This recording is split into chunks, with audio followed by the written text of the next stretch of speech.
constant battle of trying to make sure my hair doesn't touch the mic because it gets all scritchy scratchy. 3, 2, 1, go.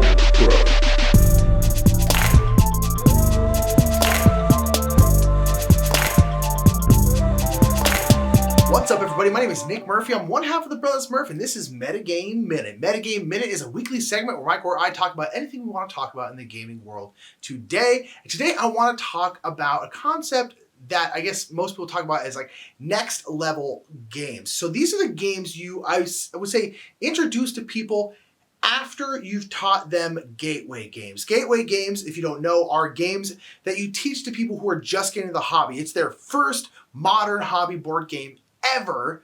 Those are called gateway games. Games that are very, very simple. Anyone can pick them up. Anyone can understand them. And they have a very, very good chance of hooking them into the hobby. That's what we really, really want with a good gateway game. And there are a ton of great gateway games. We talk about it a lot. I don't think we've done a top 10 about it, but someday I'm sure we'll do a top 10 list about our favorite gateway games. But what I think is a much more difficult question to answer is, what's the best next step game? What's the best game or games, because there's obviously many of them, to teach a person after their gateway game? Like, where do you have them go right after that? Because I think one of the biggest problems that us as gamers do when we introduce people to the hobby is we throw them in the deep end way too fast. And that's a surefire way to make sure they never dive deeper and deeper into the hobby. And so I think having a good next level game is very, very important. And of course, this, like the best gateway game for a person, a lot of times depends on the person. If you have a certain theme they'll like more, go with that. If you think they might like a certain mechanic more, go with that. If you think they might like co-op more, go with that. All these different factors come in, but I feel like having a good next level game is tough because you want it to be harder than gateway games, obviously, but you can't have it be too hard. And finding that balance is a kind of a difficult thing. I think finding games that are easy enough to be gateway is easier to do. So I'll kind of go through a couple different games that I think are good next level games. And of course, down in the comments below, please let me know your favorite next level games or what you think constitutes a next level game, because I think, again, this is a harder question to answer than what's a good gateway game.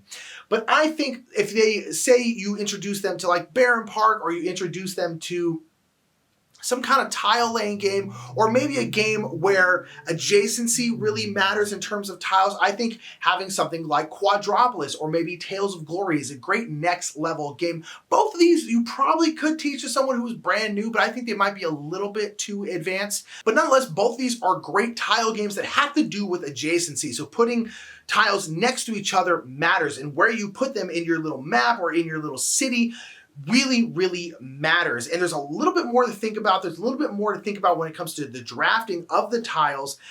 And I think that's a good step up if you start them off with a tile laying game like Carcassonne or maybe Barren Park or something like that. Maybe you start them off with a push your luck game like Welcome to the Dungeon or something like that. I think a great next level game then is the Quacks of Quedlinburg. A lot of people think this is a gateway game. I personally think it's a little too advanced for a gateway game, just because there's like 5 or 6 different colored chips. They all do different things. They all have different values. I think that can get a little overwhelming for someone who is new. And so I think starting them off with Quacks, while you can do it, I think it's a next level game, and I think it is the perfect next level game because they already have some idea of pushing your luck. They already have some idea of mechanics and starting to wrap their heads around that, and you're adding a little bit more and even more fun when it comes to pulling things out of that bag. And the last one I'll mention here is kind of my engine builder. If you start them off with something like Space Base or something like that, some kind of little engine builder, I think this is potentially a next step. It's a bit of a jump, but I honestly think Terraforming Mars could be a next step game with certain people. Terraforming Mars is actually pretty simple. Kind of like Ecos, there are a ton of different cards that do a whole bunch of different stuff, and the strategy can get super, super deep, and the person's probably not going to win if it's their first time.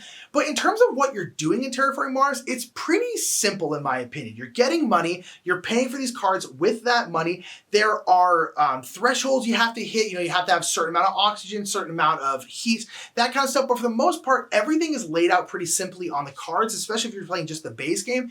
And I think for some people, this could be a next step. Again, it might be a lot, and they're probably not going to win. But if they're okay with that, I honestly think this is a great opportunity to be like, hey, this is like a game. This is like a heavier game, and it's got a lot of strategy, a lot of different tactics, little things you can do. But I think the mechanics of the game itself are actually pretty darn simple, and I think that you could definitely use this as a next level game with some people. That one's a little more of a stretch, but I wanted to throw kind of a heavier game in there. So those are my ideas for a couple different next level games. There are more and more and more, and please put the ones you think are the best down in the comments below. But that's going to be it for me. Thank you so much for being here. And whether or not, my normal send out doesn't really work for this topic. The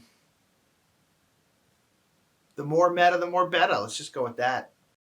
Thank you so much for watching that video. If you want to check out last week's Metagame Minute that Mike did, check out this video up here. And that video down there is something that YouTube thinks you'll like. Check it out and tell us if they were right. And while you're here, make sure to give this video a thumbs up and a share. And please, if you don't mind, hit that subscribe button. Thanks for being here. This was Metagame Minute every Tuesday, and we'll see you later.